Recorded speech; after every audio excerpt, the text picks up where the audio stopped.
Good morning, student. Now, first of all, we study about the significance of double fertilization.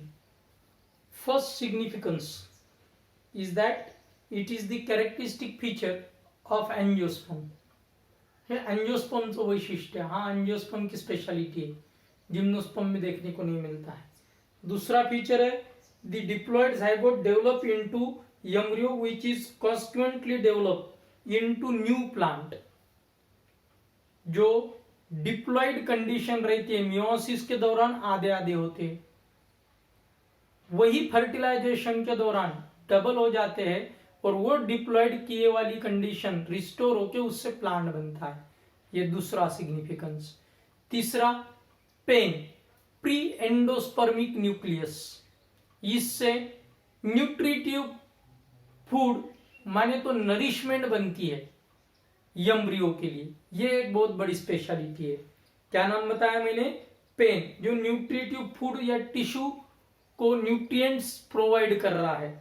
4 नंबर की condition है it develop the diploid condition fusion of haploid male gamete and haploid female gamete that is for through syngamy.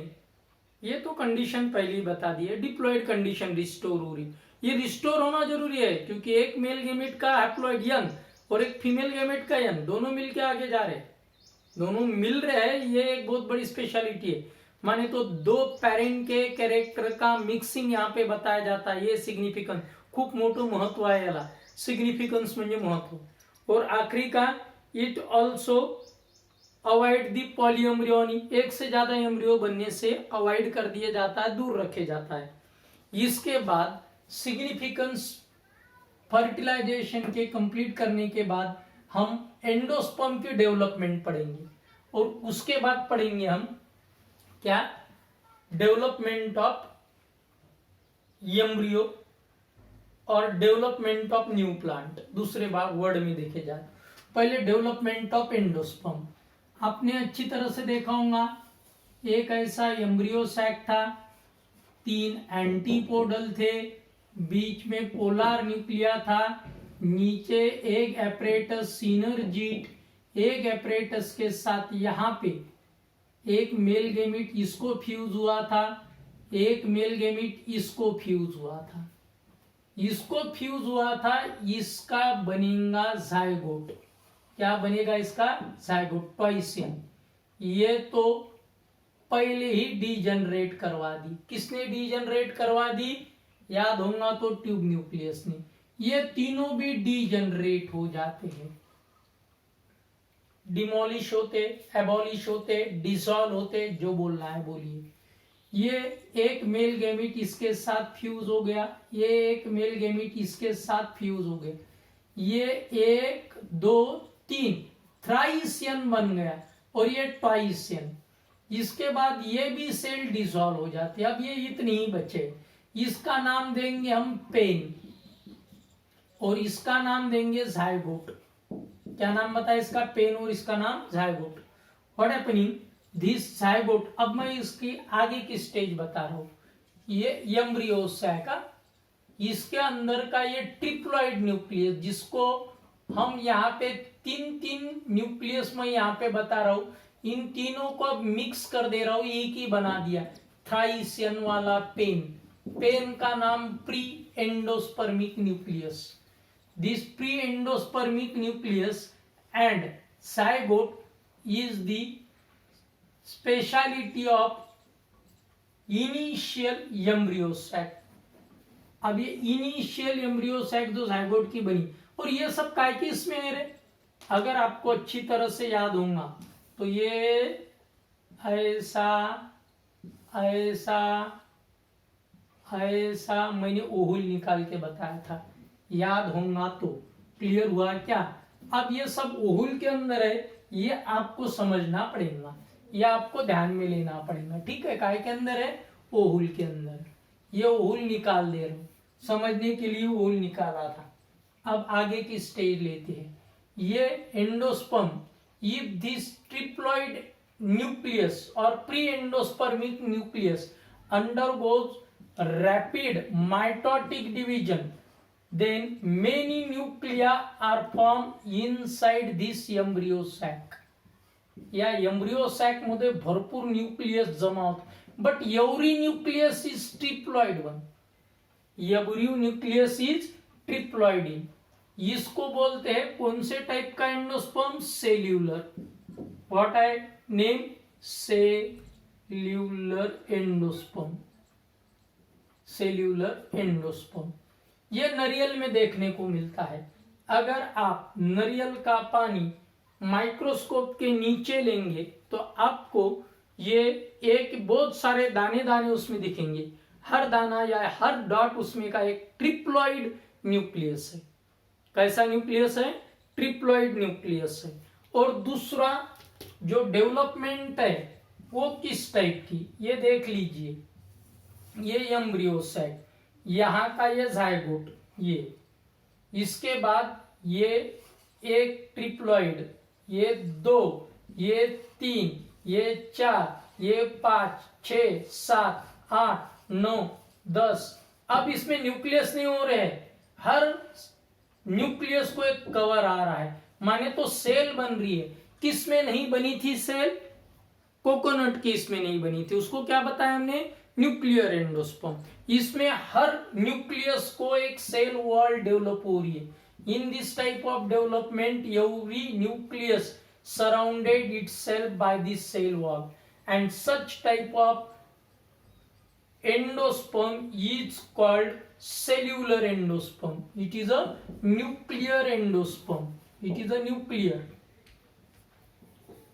It is a nuclear endosperm and it is a cellular endosperm. ये देखिए यहाँ पे zygote है, ये zygote ये वाला, ठीक है. और यहाँ पे भी एक जायगोट है, ये वाला. अब इसमें का एक तीसरा टाइप भी है रे बेटा, ये दोनों के बीच का है, इधर निकाल देते हैं. इसमें क्या होता है? 1 2 3 nucleus nucleus nucleus nucleus nucleus nucleus बन रहे. बनते बनते बीच में से सेल वॉल बन जाती है. इधर सेल वॉल, इसमें कुछ सेल वॉल वाले, माने तो इधर कुछ न्यूक्लियस, इसमें इधर कुछ न्यूक्लियस, बीच में एक सेल वॉल. ये ना पूरा न्यूक्लियर एंडोस्पर्म है, ये ऐसा जायगोट, और ना ही क्या है? Cellular endosperm. ये हेलोबियालस नाम के ऑर्डर के झाड़ों में पाया जाता है.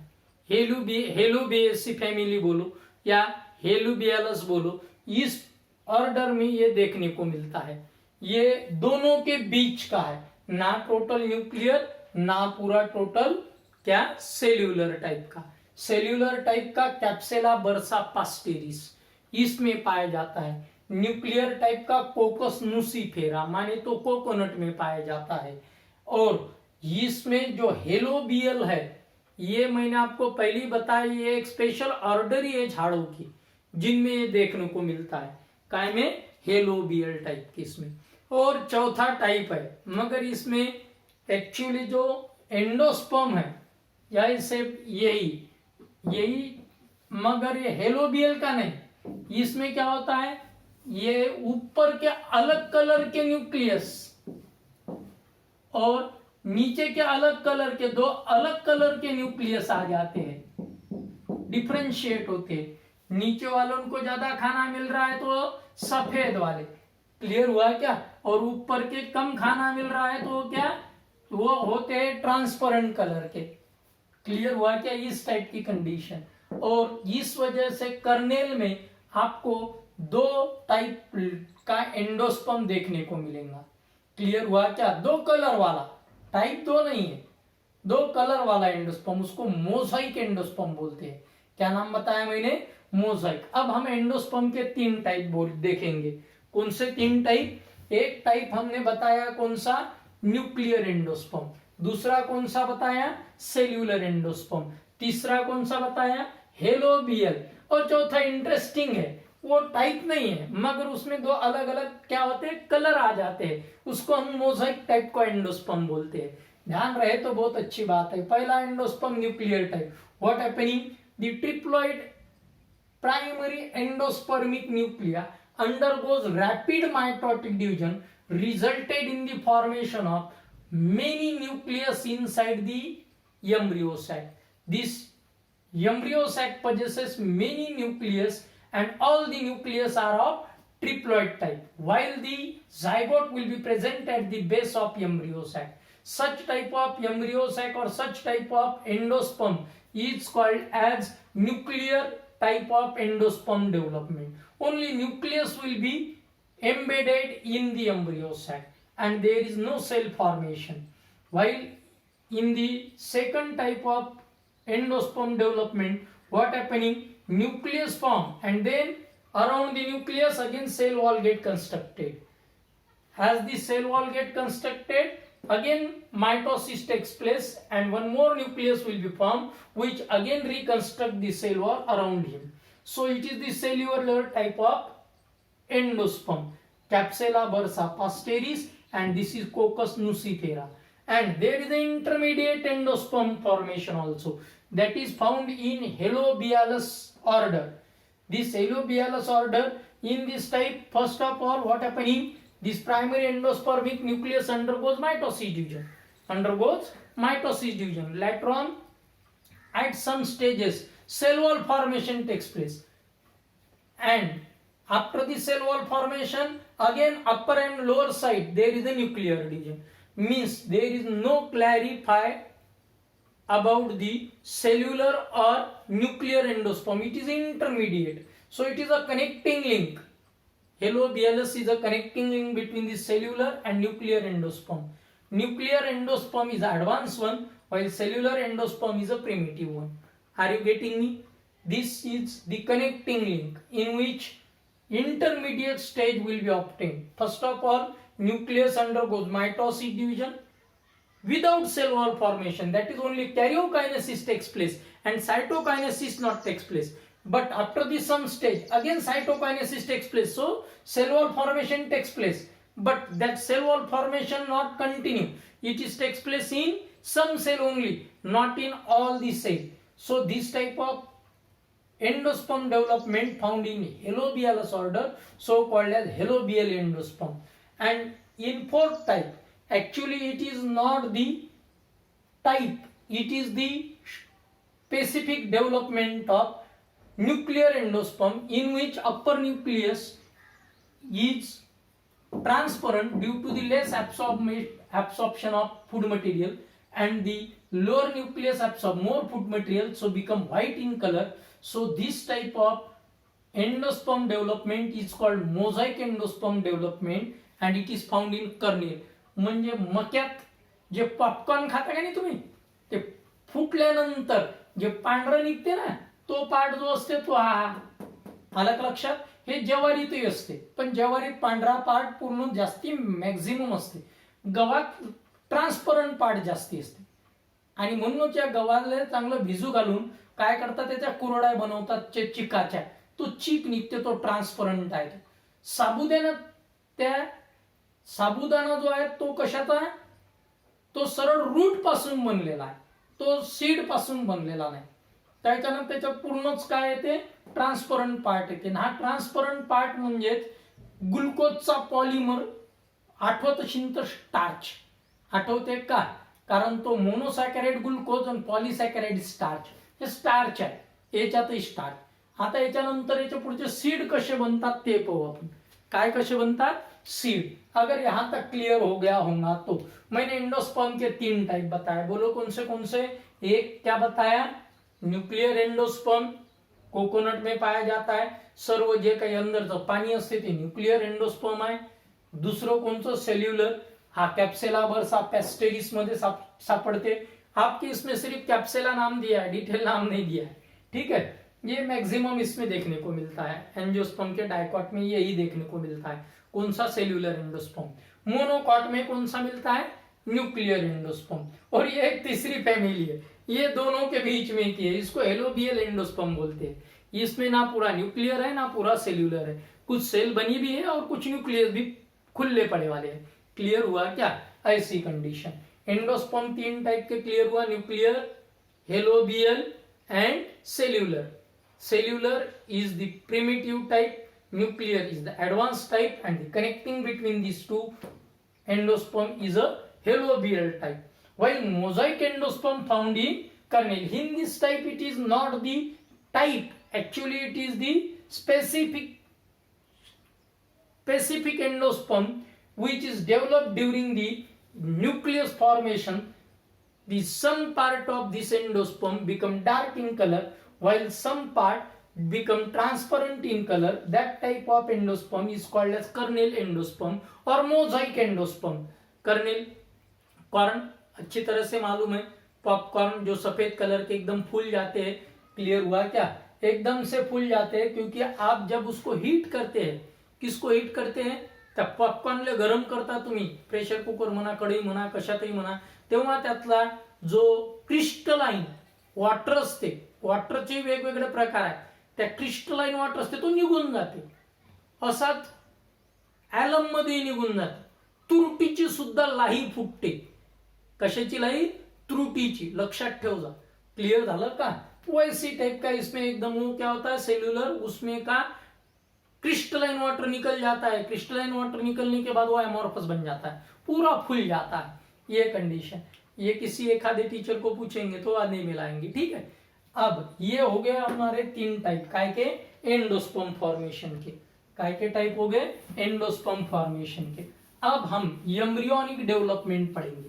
क्या पढ़ेंगे, एम्ब्रियोनिक डेवलपमेंट, किस तरीके से एम्ब्रियो डेवलप होता है. तो इसीलिए आज लिख के नहीं रखा क्योंकि ये प्रोसेस समझना जरूरी है. अगर ये आपको समझ में आ गई ना तो फिर आपको पढ़ते पढ़ते कोई दिक्कत नहीं लगेगी, ऐसा लगेगा एक कथा ही पढ़ रहे हो आप. ठीक है. और ये इजी है, किताबें एक्सपेक्टेड है शनिचर तक आपको मिल जाएंगी. अब आगे की कंडीशन, एक वो पढ़ा रहे हैं, वो माने तो डेवलपमेंट ऑफ डाइकोट एम्ब्रियो और वही कैप्सुला बर्सा पास्टेरिस में. ठीक है. मैं इसकी पहले एक एक स्ट्रक्चर निकाल के बताऊंगा. पहले आपको याद होगा वो क्या है भाई, हाँ, एग जायगोट, एक सेल का male gamete female gamete zygote बन गया, और इधर वो बन गया था पेन. ये पेन 1 2 3 ऐसा. ठीक है. ये पेन ये बन गया. ये जायगोट का क्या होता है मालूम है क्या, माइटोसिस डिवीजन. पहला क्या होता है, माइटोसिस डिवीजन. ऐसे 2 सेल का, अब मैं इसको इधर निकालता हूं समझने के लिए. ये एक अलग सेल कर दिया इधर मैंने, इसकी 2 बन गई, 1 2. क्लियर हुआ क्या. अब इसका नाम क्या है, एक नीचे का सस्पेंसर इनिशियल सेल और ये एम्ब्रियो इनिशियल सेल. आपकी इसमें बहुत बढ़िया निकाल के बताया बुक में, अगर आपने गौर से इसको देखा तो फिर आपको समझ में आएगा. ये होगी 2 सेल की स्टेज. अब इसके बाद क्या होता है मालूम है कि ये जो सेल है सस्पेंसर, ये जरा बढ़ जाती है, ऐसी लंबी बड़े वाली सेल बताइए. ये आपको ये नंबर की डायग्राम ये बताइए 2 सेल वाला, बी नंबर के डायग्राम ये बताइए, मगर ये B1. क्लियर हुआ क्या. इसके बाद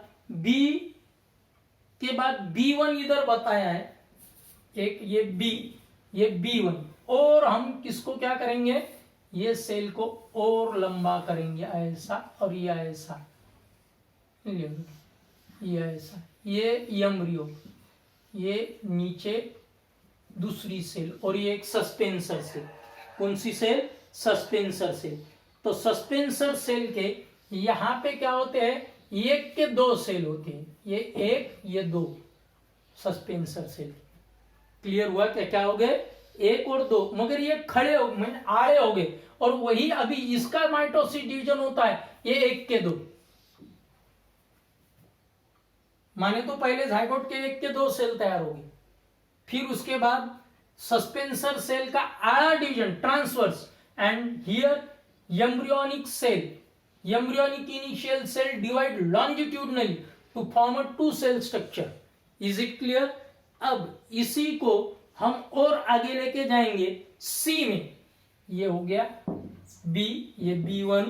अब ये C में क्या हो गया, एक इंटरेस्टेड बात और डेवलप हो गई, वो ये कि सस्पेंसर सेल, ये लंबी सस्पेंसर सेल 1 2 3, ये सस्पेंसर सेल, सस्पेंसर। ठीक है, यहां पे एक सेल ऐसी बनती है, एच नाम दिया है, हाइपोफाइसिस सेल, हाइपोफाइसिस, हाइपोपोफाइसिस नहीं, वो स्केलेटन में जाएगा। क्लियर हुआ क्या? क्या नाम बताया? Hypophysis cell. क्या नाम बताया मैंने? Hypophysis cell. ध्यान में रखना, क्या नाम बताया? Hypophysis cell. और ऊपर ये जो है, ये एक सेल, एक की दो की 4 बन गई। अरे ये 2 बन गई थी ना, एक और ट्रांसफर डिवीजन आ गया इसमें, दूसरा माइटोसिस। क्लियर हुआ क्या? ये होगी एक सेल की 2 सेल बन गई। अब ये 4 सेल का एम्ब्रियो बन गया। ये एम्ब्रियोनिक सेल है। कौन सी सेल है? Embryonic cell. अब इसका स्ट्रक्चर इधर डबल निकाल के बता रहा हूं, वो डायग्राम से, सी के बाद इधर डी वाली। अब ये डी वाली डायग्राम आपको ओहुल में निकाल के बताइए, तो मैं भी ओहुल में निकाल के बता देता। ये ऐसा ओहुल, पूरा ध्यान दो मैं कैसा निकाल रहा हूं।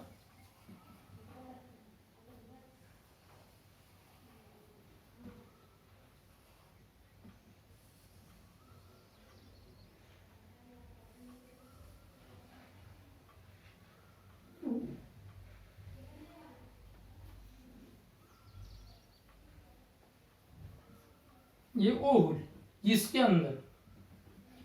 अंदर आपको निकाल के बताए वाला है।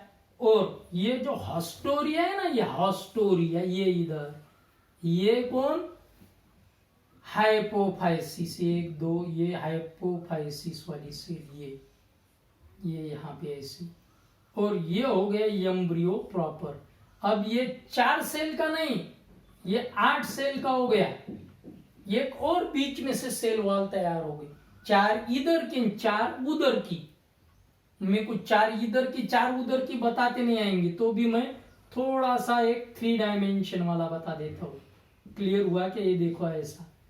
अब कुछ सेल आपको समझ में आ गई है कैसी है। तो क्लियर हुआ कि ये 8 सेल का गोला तैयार हो गया इसके ऊपर।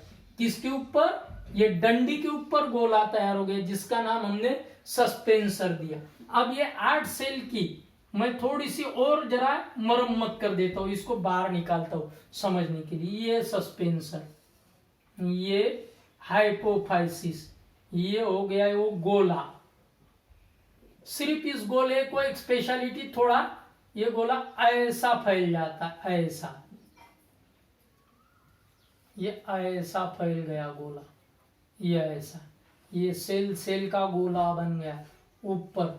एम्ब्रियोनिक सेल का गोला बन गया ऊपर, एम्ब्रियोनिक सेल का। ये क्या हो गया? हाइपोफाइसिस। ये क्या हो गया? 1 2 3 सस्पेंसर। समझ में आ रहा है क्या? ये इसके बाद की स्टेज, ये इसके बाद की, ये इसके बाद की, इधर वाली। ठीक है, ये एम्ब्रियो इसके अंदर। ये काय में? ये माइक्रोपाइल में फंसा है। कौन फंसा है माइक्रोपाइल में? सस्पेंसर।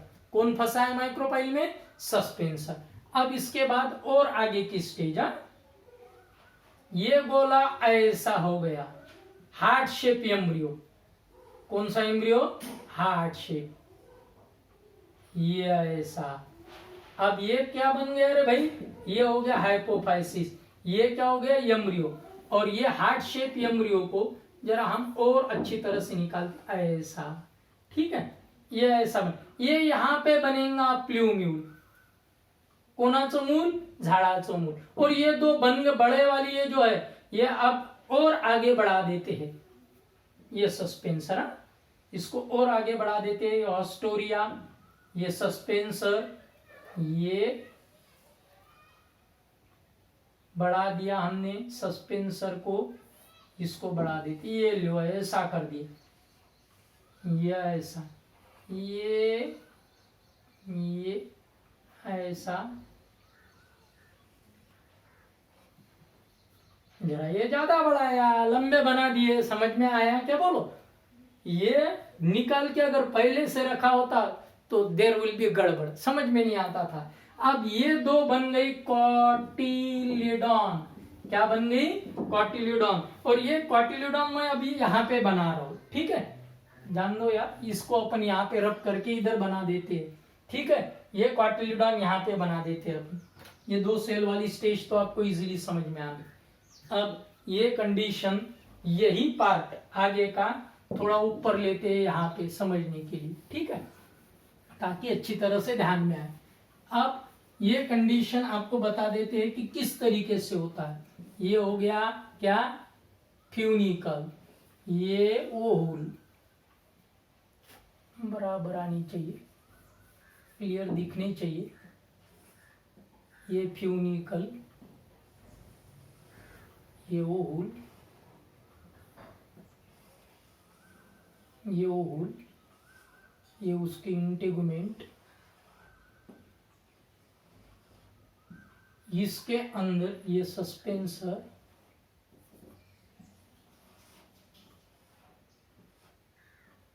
और ये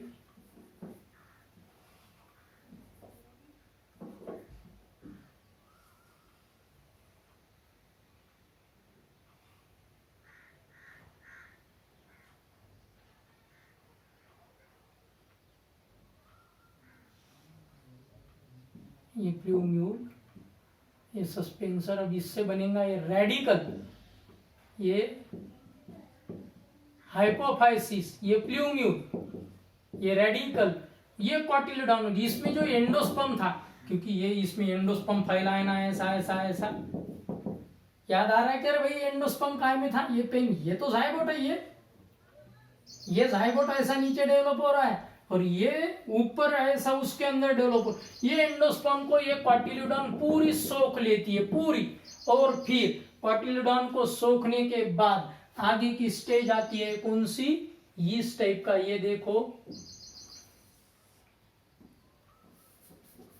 सीड को बराबर नहीं निकालते आ रहा है,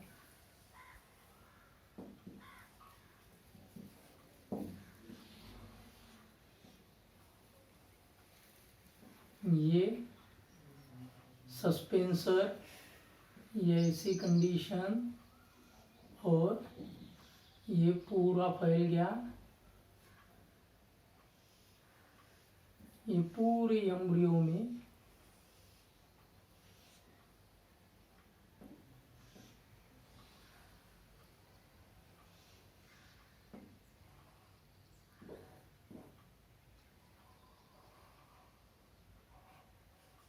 ये प्लूम्यूल पूरा इस कॉटिलिडॉन ने क्या कर लिया, ये झाड़ी है इसी कॉटिलिडॉन, पूरा कॉटिलिडॉन ने अंदर का एंडोस्पर्म सोख लिया, अंदर का सोख लिया, और उससे बनी कॉटिलिडॉन। कॉटिलिडॉन डिप्लॉइड रहेगी क्योंकि जाइगोट से बनी है।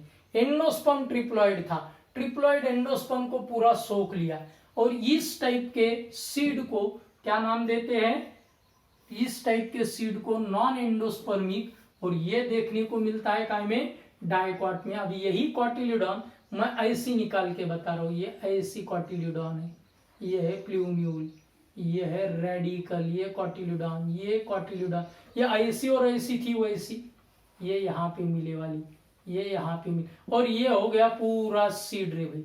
ये इसका माइक्रोपाइल इधर क्लियर हुआ क्या आया ऐसा, और ये इसकी डंडी समझो, ये इधर माइक्रोपाइल, ये इसके अंदर की 2 दालियां।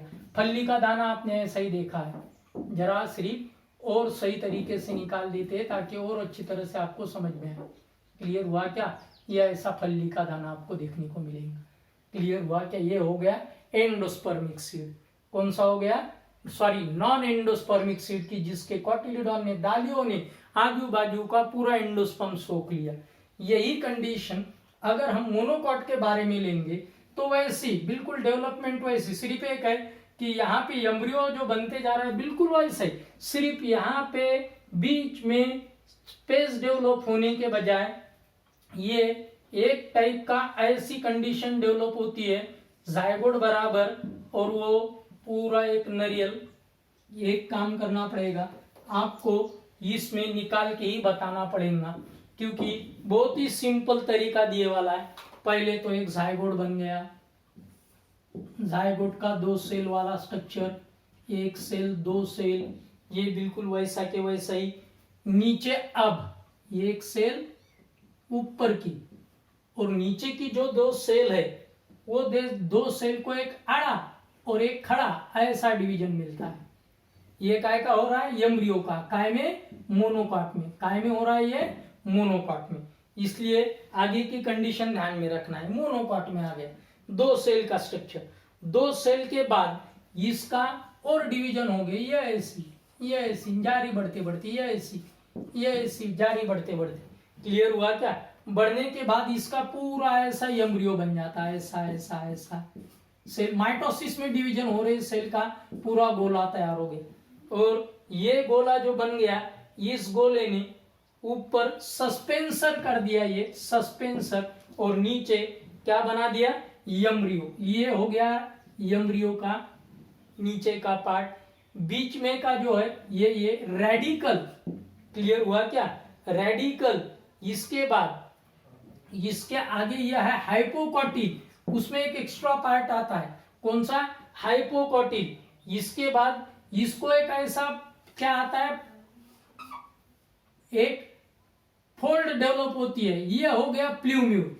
और ये इधर का पूरा ये जो बढ़ते जा रहा है, इसका नाम है स्कटेलम या कॉटिलिडॉन। अब मैं यही पार्ट यहाँ पे नरियल के बारे में बता देता हूं, ये ऐसा नरियल है, उसके बीच में आपको एक कोंब दिखेगा, क्या दिखेगा, कोंब।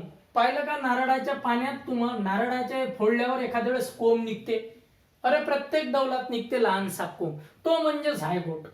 आणि हे जे आहे हे सर्व पसरलेलं हे काय होतं, त्याच्यात एंडोस्पर्म, याच्यात पाणी पाणी, आणि या पाण्यात इकडच्या साईडले हे असं मग याच पाण्याले शोषून खोबरं तयार होते, आणि हा राहिला अंदरचा काय, हा प्ल्यूम्यूल, हा असा। त्याच्यानंतर हे त्याचा रेडिकल, या रेडिकलले प्रोटेक्शन देणारा कोलिओरायझा, या प्ल्यूम्यूलले प्रोटेक्शन देणारा कोलिओप्टाईल, या अशा टाईपचे त्याला 2 प्रोटेक्शन येतात। आणि हा जो पूर्ण डेव्हलप झाला, हे त्याचं स्कटेलम नावाचं कॉटिलिडॉन, किंवा आपण त्याला खोबरं म्हणतो, खोबरं पूर्ण शोषलं गेलं की त्याचा नॉन एंडोस्पर्मिक, पण कोणचंही नारळ पूर्ण पाणी शोषलं गेलं की ते मरून जाते। हालक लक्षात, कोई भी नरियल पानी पूरा चूस लिया गया मर जाता है, क्लियर हुआ क्या? अगर उसका पानी बरकरार है, उसका अनाज बरकरार है, तो एम्ब्रियो जिंदा रहता है। और ये कर्नल मैंने तो आपको जो खोबरा बताया, क्लियर हुआ क्या? वो खोबरा का क्या है, एंडोस्पर्म। पानी पीते आप नारियल का, वो एंडोस्पर्म है, पूरे न्यूक्लियस ही है, और ये उसी एंडोस्पर्म का बनता है खोबरा। और आपको मालूम है धीरे धीरे पानी सोख लेता है, उसकी कॉटिलिडॉन सोख लेती है धीरे धीरे पानी को, वैसी कंडीशन। और ये आपको बिल्कुल सिंपली बता दिया गया है, सस्पेंसर, उसके बाजू में रेडिकल, कॉटिलिडॉन निकाल के बताया, और यही स्कटेलम जो ऊपर निकले वाला, ये सिर्फ ऐसा बड़े वाला बताया, ठीक है, क्या किए वाला है, बड़े वाला बताया। अब यही 2 सीड के स्ट्रक्चर, मोनोकॉट सीड और डाइकॉट सीड, ये मैंने पढ़ाए थे काय में, 11th में, तो भी एक बार इसको हम रिपीट करते, मोनोकॉट सीड और डाइकॉट सीड को। अगर मोनोकॉट सीड को हम रिपीट करेंगे तो ये सबसे पहले रब करना पड़ेगा, नहीं तो ये कुछ भी समझ में नहीं आएंगे। इसके बहुत बढ़िया डायग्राम काय में निकाल के बताए वाली है, आपके किताब में निकाल के बताए वाली है।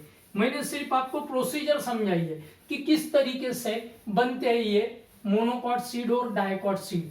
क्या बोल रहा हूं, समझ में आ रहा है कि किस तरीके से बनते हैं, यही बताया। आज सिर्फ मैं क्या करूंगा, ये स्ट्रक्चर सिर्फ डाइकॉट मोनोकॉट सीड का एक्सप्लेन करूंगा, ठीक है, और उसके बाद इस लेक्चर को कंप्लीट कर दूंगा। आपको सिर्फ ध्यान में रखना है कि मोनोकॉट सीड कैसा बना रहता है और डाइकॉट सीड, क्लियर हुआ क्या? ये देखिए, ये पहले हम लेते हैं ये मोनोकॉट सीड का एग्जाम्पल।